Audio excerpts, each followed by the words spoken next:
Hey guys, কেমন আছো তোমরা সবাই? তো মিশো থেকেই নিয়েছিলাম দুটো কটনের শার্ট। তো সেটারই রিল বানাচ্ছিলাম, এত ভালো এসছে। তোমরা যদি রিল চেক আউট না করে থাকো অবশ্যই দেখো। দেন বাবাইকে বললাম পাখাটা একটু পরিষ্কার করে দিতে।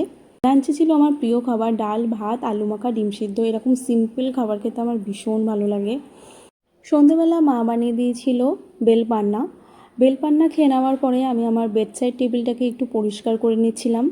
এটা আমি আমার পছন্দ মতো কিনেছিলাম, অবশ্য সবকটা ফার্নিচারই আমি আমার পছন্দ মতো কিনেছিলাম।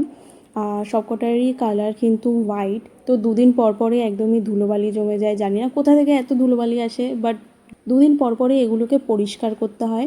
টেডিটা তো একদমই নোংরা হয়ে গেছে, যাই হোক এটা তো ধুতেই হবে। আর এরপরে জায়গার জিনিস জায়গাতে রেখে দিলাম। দেন দেখছিলাম আমি ব্লাস্ট মুভিটা। এটা একটা তামিল মুভি। আর যারা অ্যাকশন মুভি লাভার আছো তাদের ডেফিনেটলি এটা পছন্দ হবে। একটা ঘরোয়া সিনের মধ্যে দিয়ে পুরো মুভিটাকে দেখানো হয়েছে। মা আর মেয়ে ক্যারেক্টারে যে দুটো হিরোইন অ্যাকশন করেছে আমি তো জাস্ট তাদের ফ্যান হয়ে গেছি, ভীষণ ভালো অ্যাকশন করেছে। তোমরা একবার হলেও মুভিটা দেখো। তো রাত্রিবেলার ডিনারে ছিল এগ কারি, লাউ দিয়ে চিংড়ি, আর ছিল পটল ভাজা। ব্যাস, টাটা।